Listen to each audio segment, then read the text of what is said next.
So this is our sort of default AI designer. I can put in, create an infographic about AI and accessibility. It's not an image generation. It actually generates a multi-layer design. You can see everything is a layer. You can generate images. You can improve the text. And you can rewrite any of these if you want. And then from the accessibility point of view, it literally goes through the whole list of WCAG requirements for an accessible document. So for example, color contrast passed, which is great. Alt text did not pass. So all of these icons, you either need to add an alt text or you can just mark them as decorative. So as you can see, it's very easy for you to kind of modify things. Welcome to episode 13 of Accessibility and Gen AI, the podcast where we talk to people who are shaping the world of accessibility and artificial intelligence. I'm Devon, joined by my co-host, Eamon McErlean, and today we're speaking with Eugene Woo, who is the CEO of Venngage, a company that's dedicated to making accessible design tools. Eugene, welcome to the pod. Thank you for having me here, Joe and Eamon. Absolutely. So why don't we start with you sharing a bit about your background? From what I understand, you were born in Malaysia, moved to Canada. By the way, I'm Canadian from Montreal. And then I saw that you pursued a Master's of Science in Planning. Can you explain what that is and what drew you to that field? Sure. So yeah, I actually went to the States first. So I lived about my 10 years in the States. That's where I got my undergraduate. And that's why I left Malaysia. It was for my undergraduate. I went to university there. I did study computer engineering and electrical engineering, so I do have a software background. But then I think somewhere mid-career, I thought I would try to do something different. And planning was this multidisciplinary kind of a degree, which was all about solving problems at a much higher scale. But unfortunately, what happened there was, I think I got introduced into politics and I was like, planners don't actually make decisions. The politicians do. So I don't really want to be a bureaucrat. And so I went back after that degree. I actually went back into software.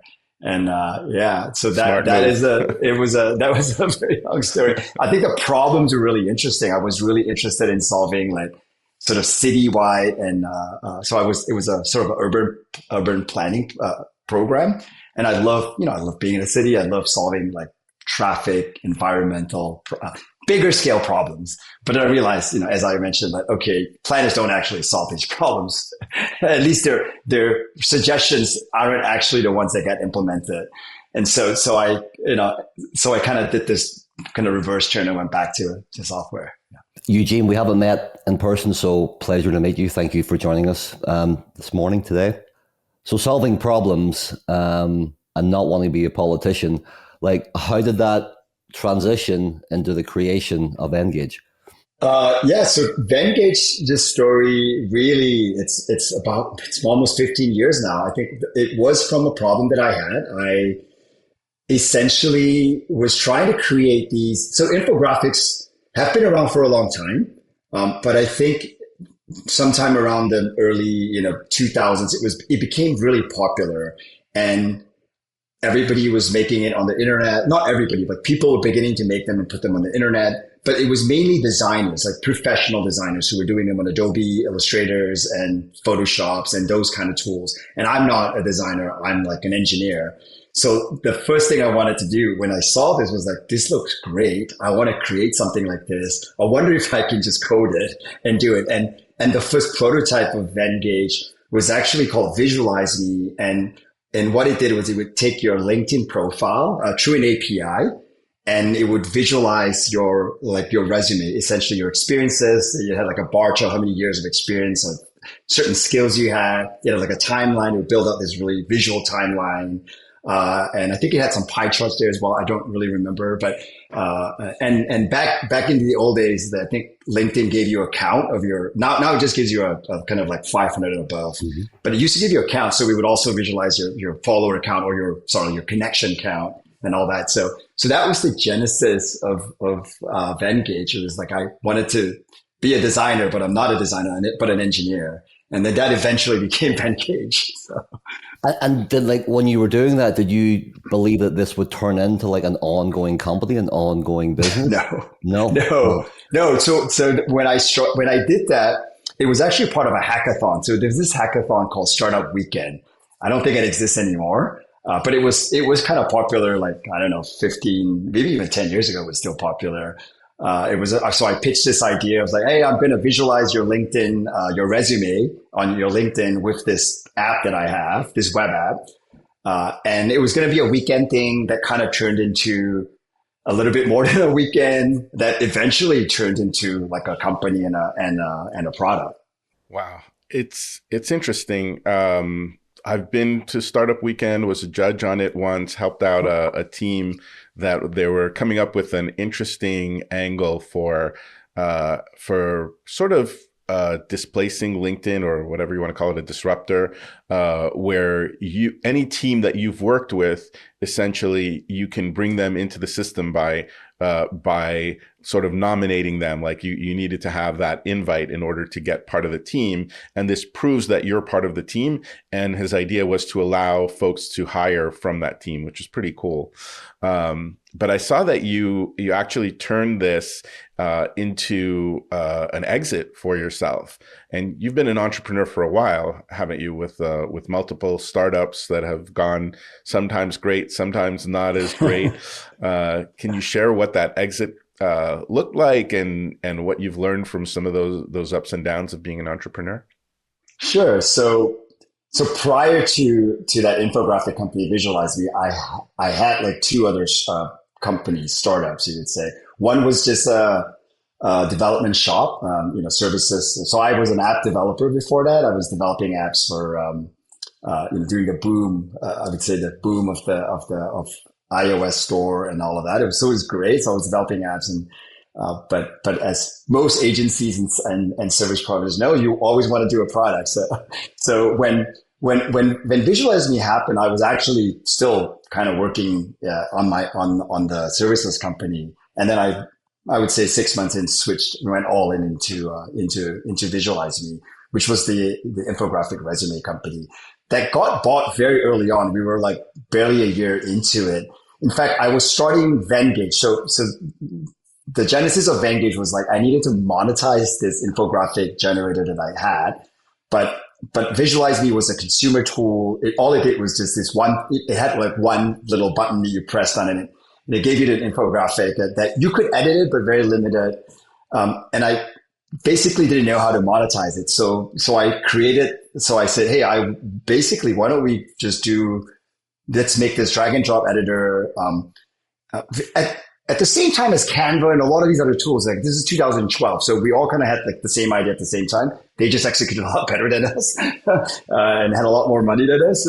But so around the same time, Venngage got started, Parchment bought us, and I went to work for Parchment for about a year and a half. I didn't last very long there, because at the end of the day, I wanted to be an entrepreneur and I wanted to go back to Venngage. So it was a great experience, though. I think it was a very positive experience. Obviously, there was some monetary, there was that windfall there. And then there was I also learned from the CEO of Parchment, this guy he's a very successful, he was a former founder and CEO of Blackboard, the educational LMS. Oh, yeah. So his name is Matthew Patinsky. So I learned a lot from him and how he ran his companies. Very different from how I run my company. I'm like bootstrapped and all that. He was raising a lot of money and buying and acquiring a lot of companies. So it was very fascinating for me to see how you grow companies that way. Totally but that was my journey. Yeah, it was a completely different game. Yeah, and I think part of what I wanted to do, it did sort of make me think about how I wanted to run my own company. And I think, at the end of the day, I wanted to run the company at a much smaller scale. I wanted it to be independent. I didn't want to have investors. I didn't raise any money. I got some grants here and there. I got some Canadian grants. They're not grants; they're loans. I had to pay them back. So, It's not as good. yeah, it's not as good. I realized like I had to pay with interest, but but uh, but but it was a good experience overall for sure. Yeah, it's funny. Like we've all been part of startups. I think the biggest lesson for me doing the startup is I realized how much I didn't know and how much I had to learn. Like when you do a startup, it's all encompassing. It really, really is, and you got to understand all aspects of the business.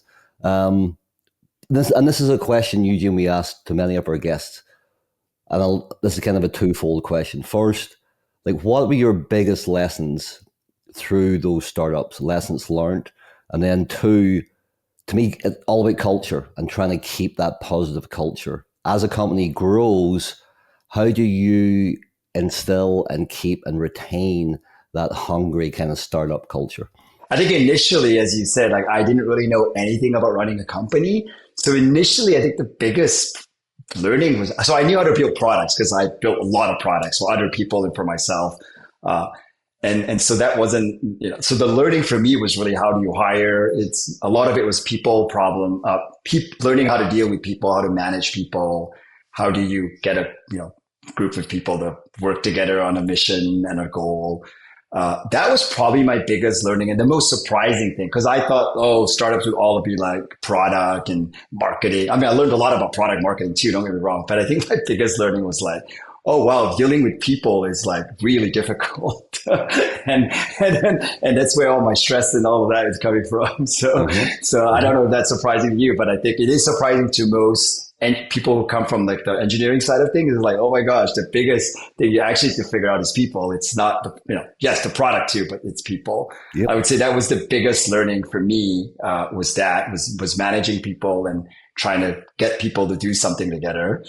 From the culture point of view, that has been a journey. So it has changed quite a fair bit. I think initially I thought, if you think about like, maybe pre-COVID where tech was really hot, it was all about like this very superficial culture of having very nice things in the office and which we did too. Like we had a very nice office. We had, free lunch, free meals, like even breakfast. Like we had like a grocery cart. You just add lists on like you could buy groceries if you worked for Venngage back in the day. You would just add it and then there'll be a Costco order that goes out. It will come in and then you would have, let's say you wanted to eat, I don't know, granolas with some special yogurt, it would be delivered and you would eat it. Nice. So we had all of that. And what I realized is that all of that is just very superficial and it doesn't really form the culture that you want. And at the end of the day,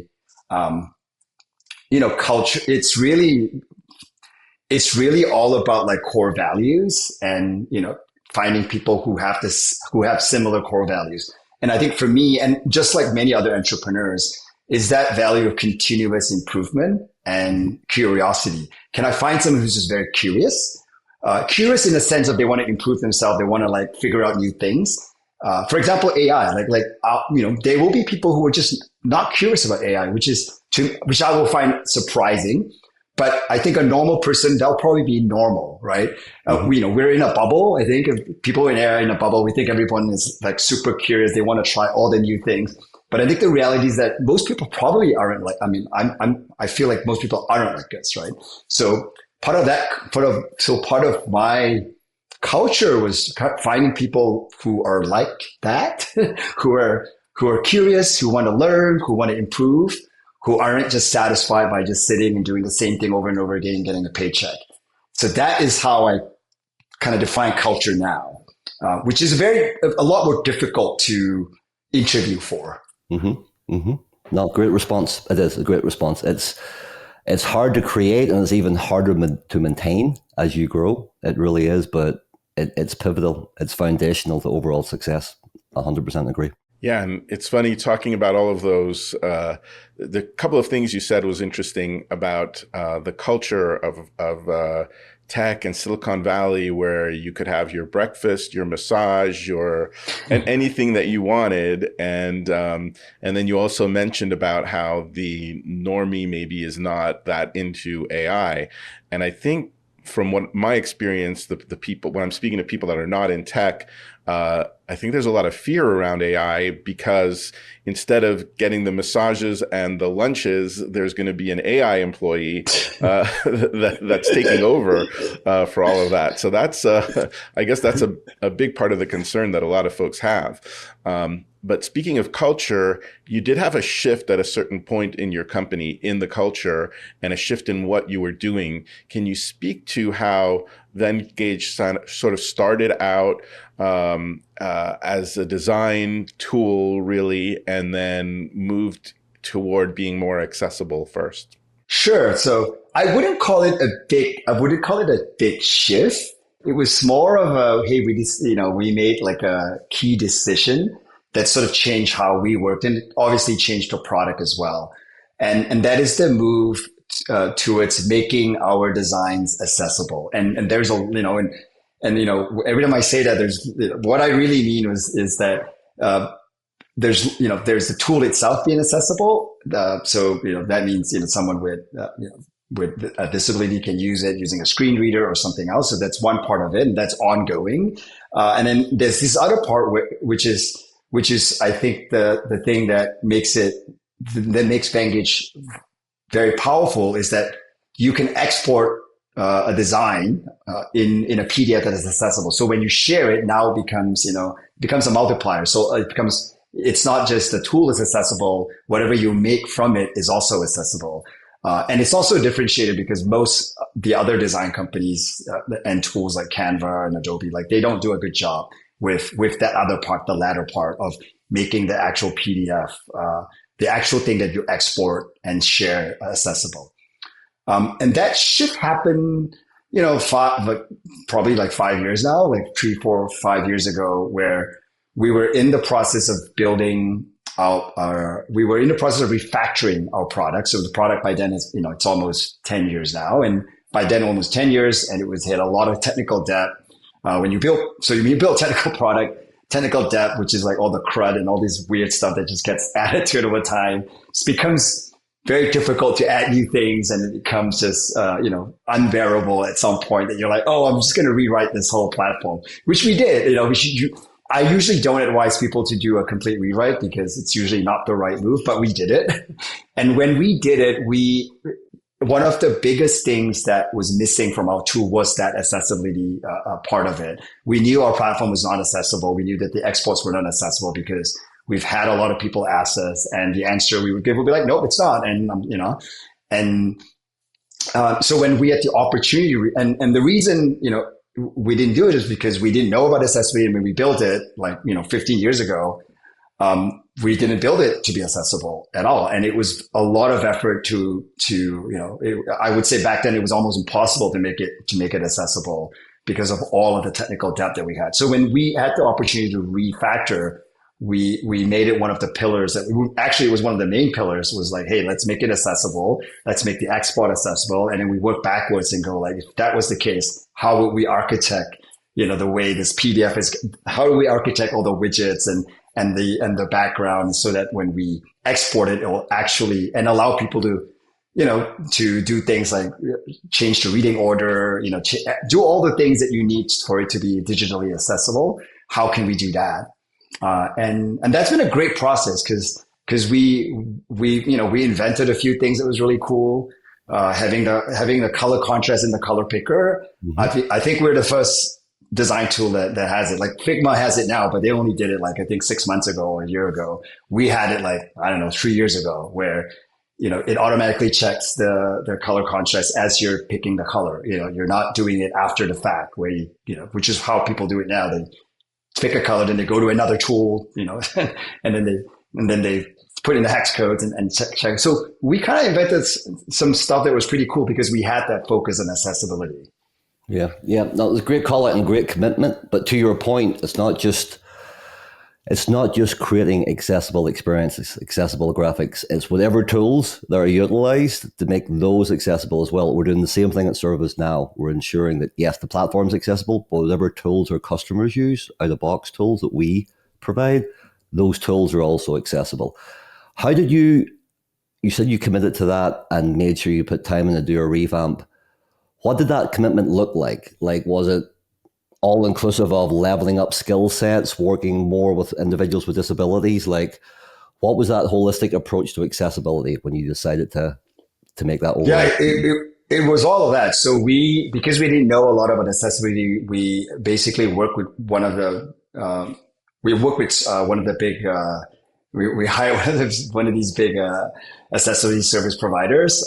They were bought up by Level Access, but it was a local company in Toronto called Essentials. Essentials Accessibility, I believe they were called.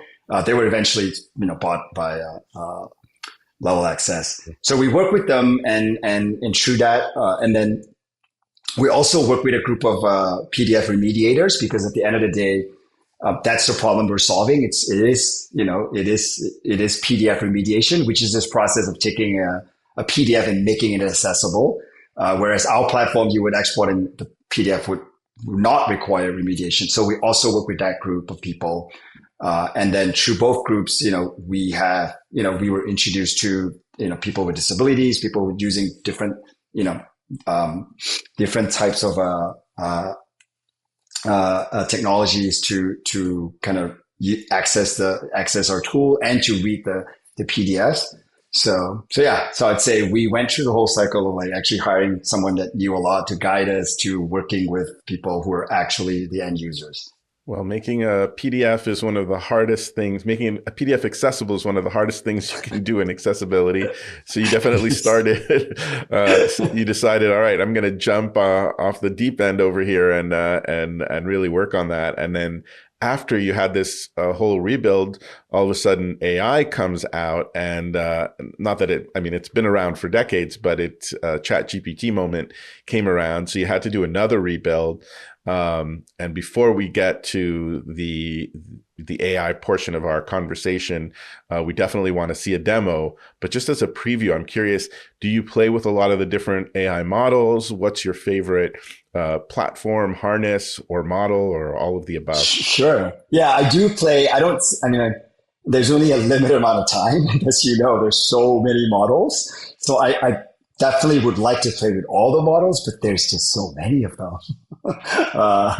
In fact, in your notes, you were mentioning this Chinese image model, which I didn't know about, and I was like, wow, I thought I knew all the Chinese models because I've looked at them extensively, and I didn't know the one that you mentioned, and I was like, oh wow, I should check it out. So the main ones that we play with are obviously there's ChatGPT, Gemini. Especially Nano Banana, which is the image generator. That Nano Banana is just so far ahead of all the other image models right now.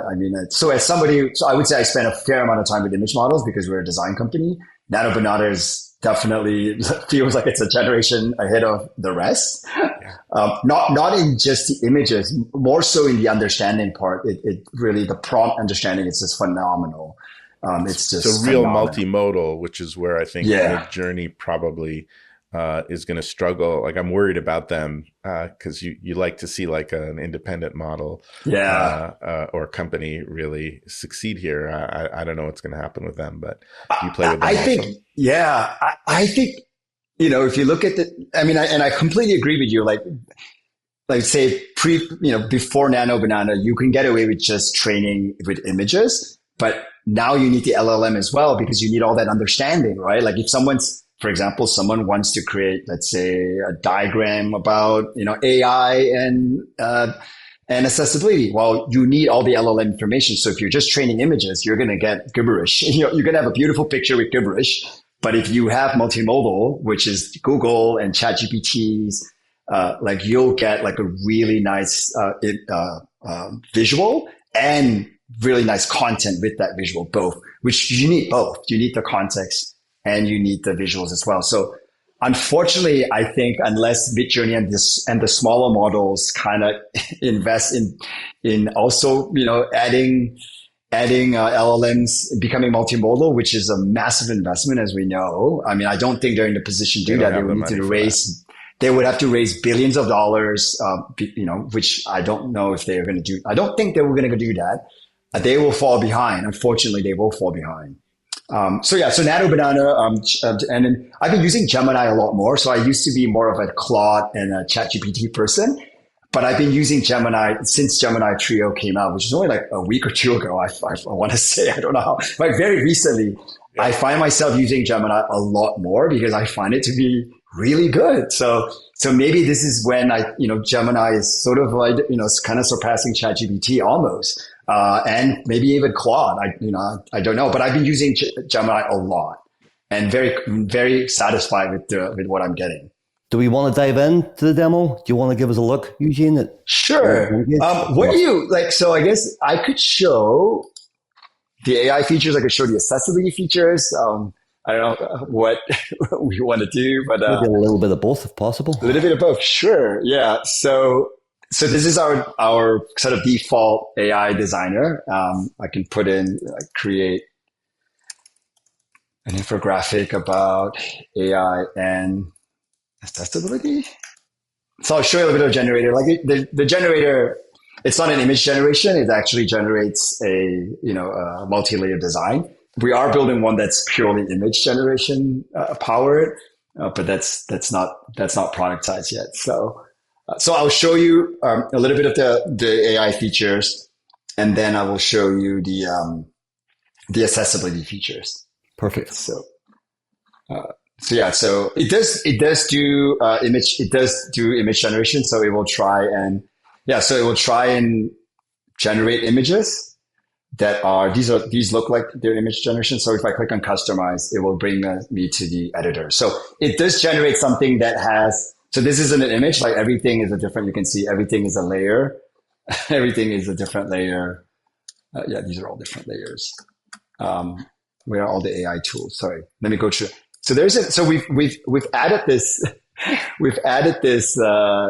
design assistant. So it can do several things right now. You can sort of rewrite this if you want at a very high level. You can do things like I want it to have a different color scheme. And everything you're showing is in production now? Yeah. This is production. This is on Venngage.com. Yeah, I'm not showing. Love it. I'm not showing. So you can kind of shuffle your colors. That actually made it worse, I think. I don't think this is necessarily any better. You can rewrite. You can actually change the whole thing if you wanted to, but I'm not going to do it. It takes a while to do that. So we're building out the AI designer that and adding more and more tools. So if you know anything about AI agents, it's really just a bunch of tools that you add to it, and then agent just picks what tool it can use to do certain things. So you can click on this and say change the image to replace the image with something else, for example. So that's the AI tools. Everything else I would say is what you would expect. You can generate images, you can improve the text, and you can rewrite any of these if you want. You can rewrite any of the text, which I think is fairly obvious. Obviously, you can translate things as well. And then from the accessibility point of view, what our accessibility checker does is that you can see it's a lot of failures here. The AI at the moment is not that good at, when it generates it, it's not very good at generating very accessible designs, but they're fairly easy to fix. So what our accessibility checker does is it literally goes through the whole list of WCAG requirements for an accessible document. So for example, there was a bunch of small texts. It claims it's too small. There is no actual number that says, but you can make it a little bigger. That would probably pass it. Oh, and I was going to show you the color picker. So you can see this is color picker here, and we have. So if you pick something that's a little lighter, let's say this one. Okay, that one's a very obvious one that you can barely see it. It will. So if you pick that for whatever reason, it'll tell you it's low contrast. Yep. And if you want to know more, you can do this. You can also simulate it if you wanted to. What I mean by this is you can also simulate it with these different types of color, basically color blind versions of different. So you can do that, but let me go back to this. Yeah, so this is the color checker. It also works on like things like this too, or things that you can change colors on. You cannot change colors on that. Oh, and you can see this alt text here. So you can see, you can put in alt text or you can just mark them as decorative.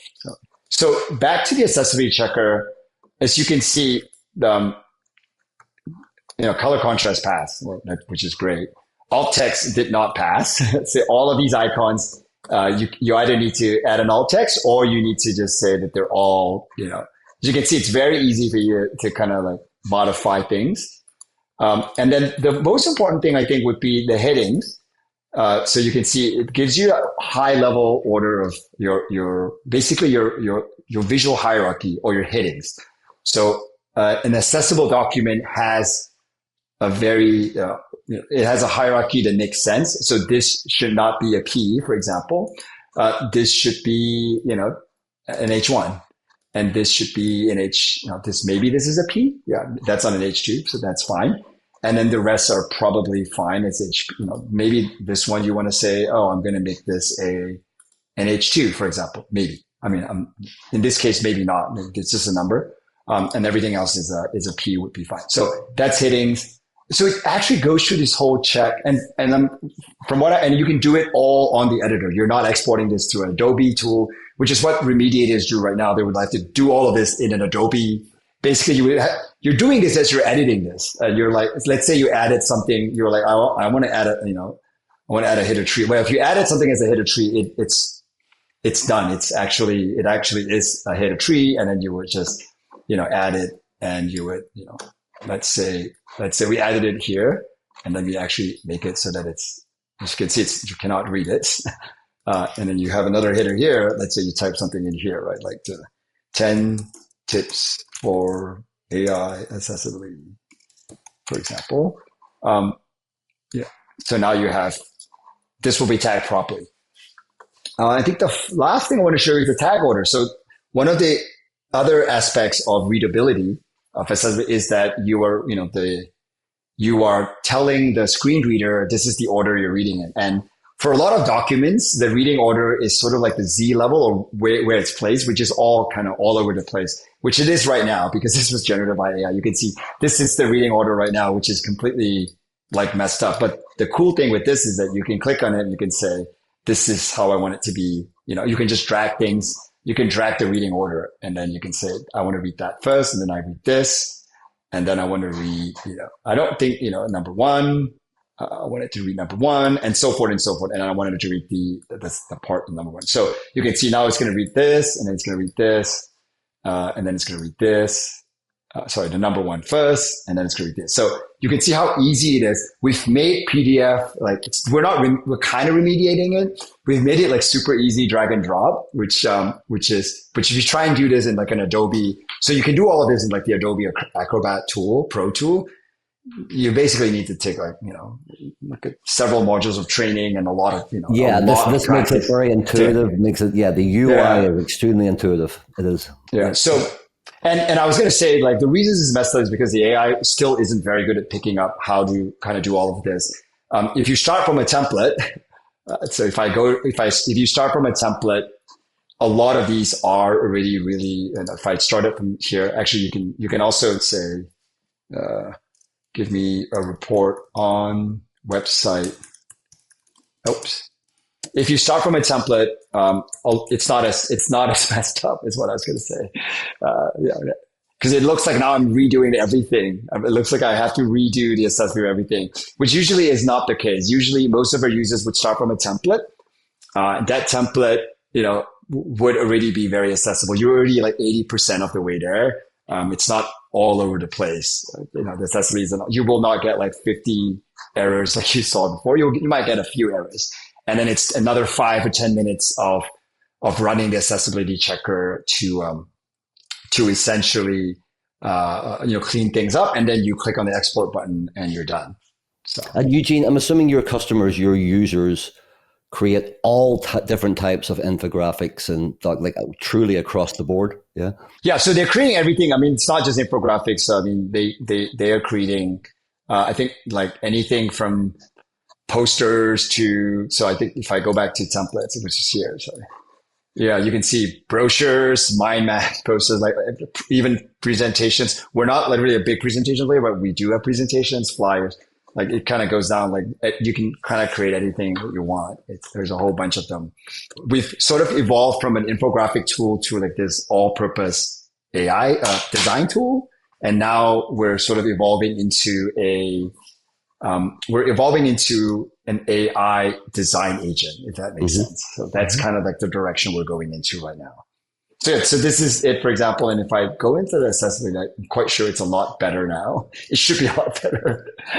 Yeah, so yeah, you can see this is tagged correctly, H1. Yeah, so actually should not be an H1. It should be an H2. But yeah, so just for the most part, a lot better than if you had just done it the other way around. So when you use a template, yep. Yeah. Creators who have disabilities, how accessible is the creation of the tool? It's clear that the output, there's a lot of effort here to make sure that the output is accessible, but how is the actual experience? Because some of that looks really hard to make accessible, all that visual stuff, getting that to be clear. So for the most part, it is keyboard navigable. But because it's drag and drop, a lot of it is, it is very challenging to make accessible. So I would say, it is accessible at a very basic, keyboard navigability is for most of our screens, especially on this screen, works well. But if you're trying to do, and for most of these widgets, editing most of these widgets work well as well, because we do have, by default, we do test for accessibility in the editing experience as well. And by the way, what is the testing process is for accessibility, and what other procedures like you've kind of put together as you did that shift some years ago to accessibility? Sure. So I think we implemented like automated testing for sure. Like, so there's automated testing for accessibility, and at the first level, and then all our QA now, they have been trained to test with screen readers. So this is manual testing. So there's the automated part, and then there's the manual part. We mainly use NVIDIA because I keep saying NVIDIA. I don't know why, because AI stuff. Because you're into AI, and there's the big monster. Yeah. So they mainly test with. And they are trained with that. And so on the manual testing side, they also do that testing. And then on the requirement side, this happens most of the time. I have to say, like, there were some instances where it kind of felt, which it didn't happen, but which we found out last week. But for the most part, most of the requirements, from when it comes from the design state, has accessibility requirements attached to it. Because, for example, we do automated, contrast checking, color checking, right? So if we're building a feature that touches color, we kind of have to also write the requirement and how that impacts the accessibility checker. And so for the most part, most of the requirement has has some requirements that are specific to accessibility, because it will break the accessibility checker. If we don't do it, it breaks the accessibility checker, and we'll see all these errors in the accessibility checker. And so the process is sort of built in early on because it's part of the requirement, and then the team kind of knows how to test it that way. And then we have done also testing with end users as well. So we've done several rounds. We don't do it we release every week. We don't do it every week. I mean, we do it every couple of months. I would say when we get like a big release, we'll sort of recruit some users with disabilities and let them test it. And we always find issues. And most of that testing is testing the user experience. It's not testing the PDF, because the PDF we can test fairly easily and fairly well. It's very well defined. Right. There's a PAX checker. There's so much stuff we can do. It's mainly testing the UI and to see how accessible it is. And sure. And yeah, so we do find a lot of issues mainly with things that have been changed, like, recently, like we'll have a change and we didn't understand the impact of it, like just because, whatever reason so it's hard to sometimes you just don't think of it. And then you're like, oh, yeah, this when they click on this and this, like somehow, the drop down doesn't work, or it doesn't make sense, if you're using. I think that's the key piece about the importance of still working with individuals and collaborating with individuals with disabilities. It really is, because yes, it's one thing to be conformant, but there's a usability level in there as well that always has to be taken into consideration. There really is. So I'm happy to hear that that engagement's still ongoing. I do believe AI will help from a testing accuracy perspective, but I don't think it'll ever eliminate that engagement need. So been 13 years now, I believe, overall, Eugene, with Venngage, and obviously a lot of growth. Anything you want to share with our listeners as it relates to where you're going? Anything you can share as it relates to your roadmap? I mean, I think from a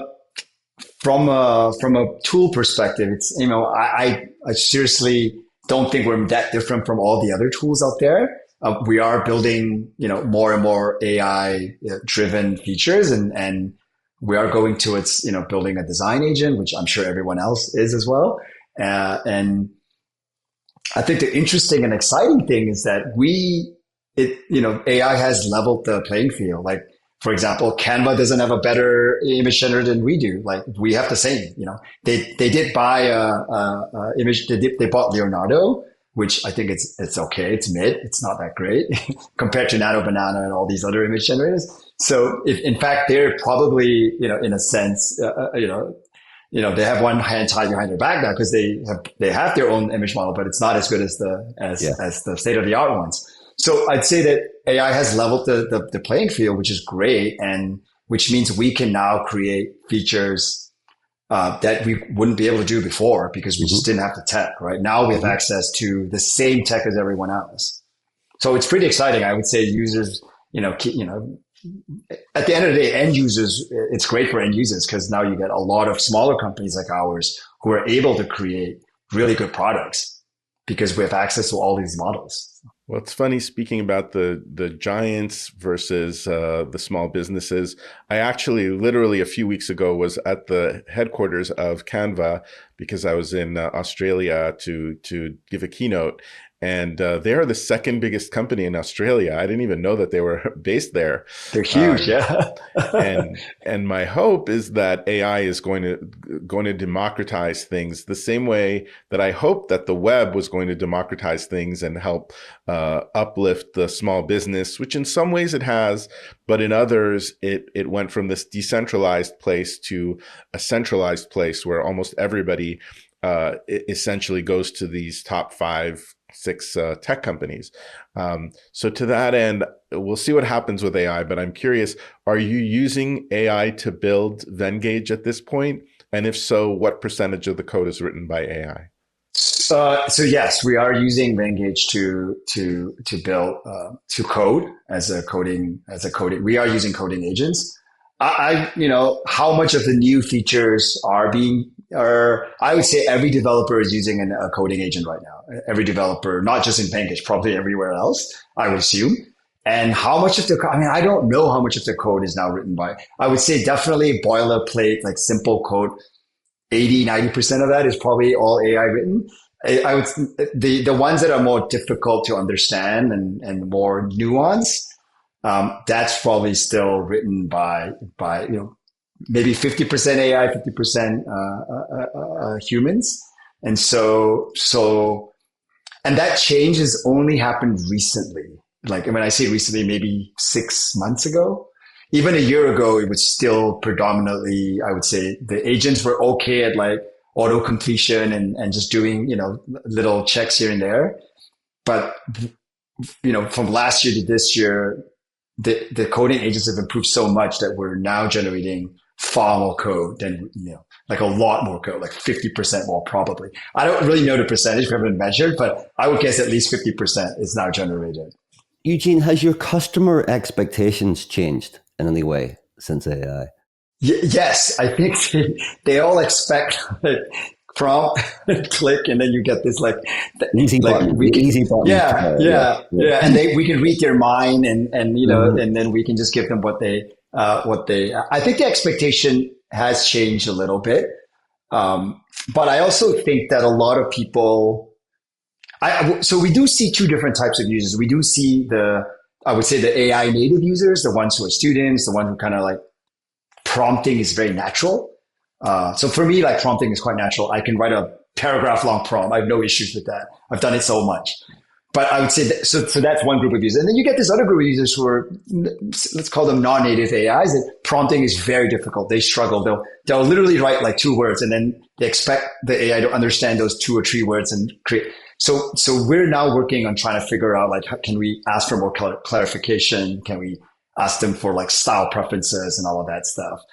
So to your question, yeah, expectation has gone up, but it's also created a bunch of complications in building out, in actually creating something the user wants. Yeah, that's fair. Interestingly, this might be of interest to you. I just created over the weekend a whole bunch of skills to improve under Claude Code to improve the experience, and one of them is /opt for optimizer. And what it does is it looks at whichever model I'm using. It pulls down I pre-pull it down, the model card, as well as the prompt, any kind of document that typically the model company tells you on how to prompt it. And what I have it do is I write the prompt and it rewrites the prompt and runs it by me.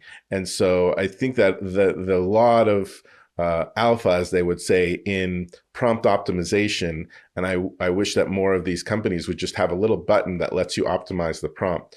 So if I were you and I'm trying to improve that, I would just have a button that says, all right, let's run this through a prompt optimizer and let it run. Yeah, so I don't know if we've released it. So we have, I definitely saw it in the one of the product prices. Basically, I think we call it prompt enhancer or something like that.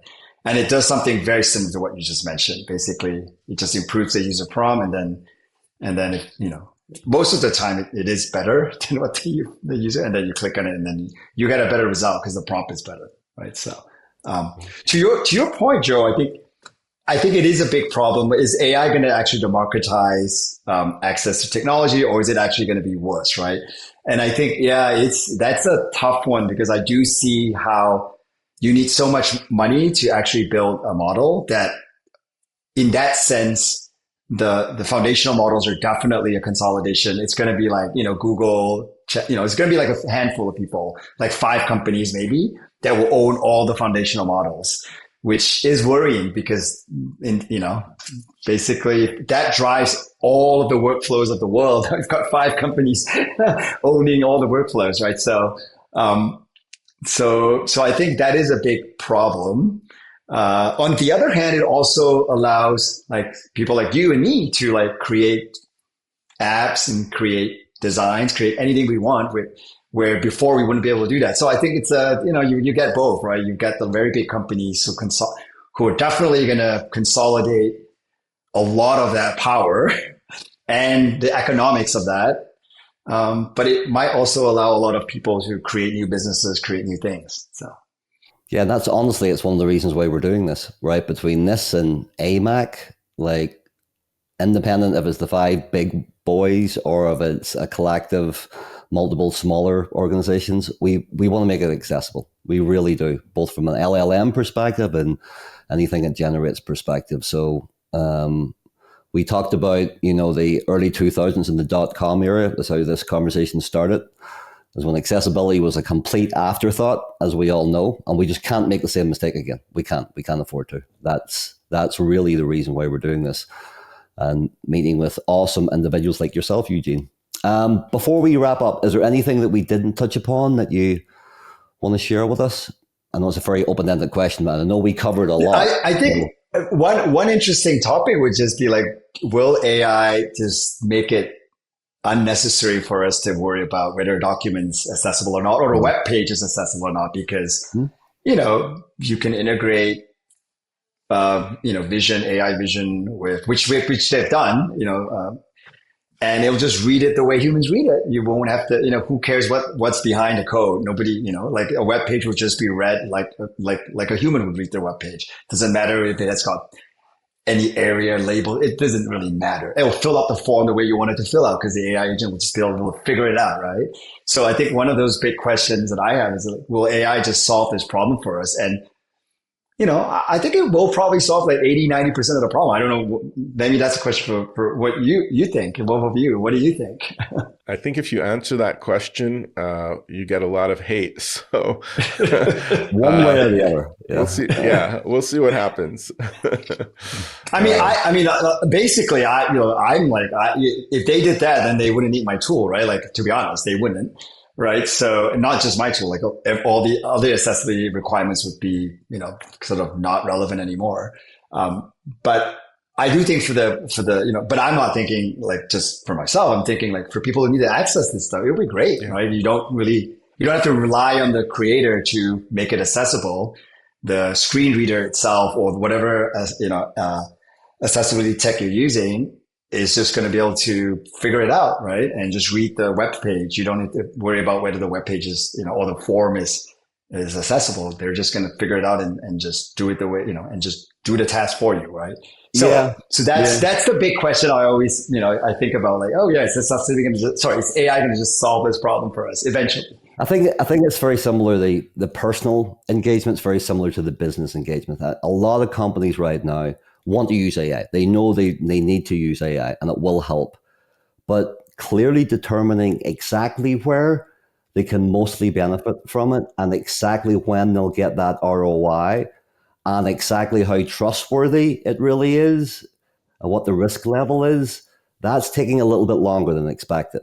And I think that personal engagement will follow the same path. I really do.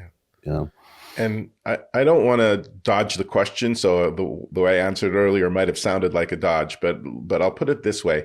I've asked that question to 3 friends of mine who are blind. One of them would be offended by the question, as I was suggesting. The 2 others, and he knows AI a little bit, like pretty well. And then 2 others know it really well.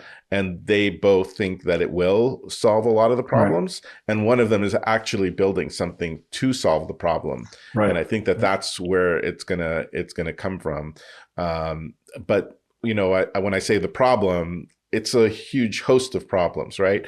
So you have the usability, which everybody finds that usability a problem to begin with. But then you have, all right, if you're using assistive technology, what kind of assistive technology are you using?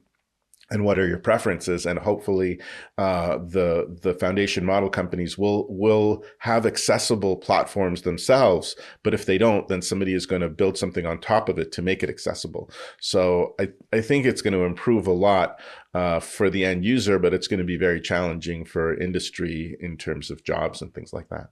Eugene, as my favorite podcast, Smartless, would often say, we've taken up enough of your time today. Thoroughly enjoyed the conversation.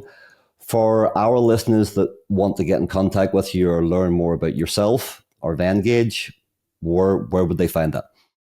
LinkedIn is probably the one place that I'm most active on. And your Venngage.com? Yep. Yeah, and my email, I'm just Eugene@venngage.com. Yeah, okay. So. Well, thank you so much, Eugene. It was really a pleasure. Oh, thanks to the both of you. Likewise.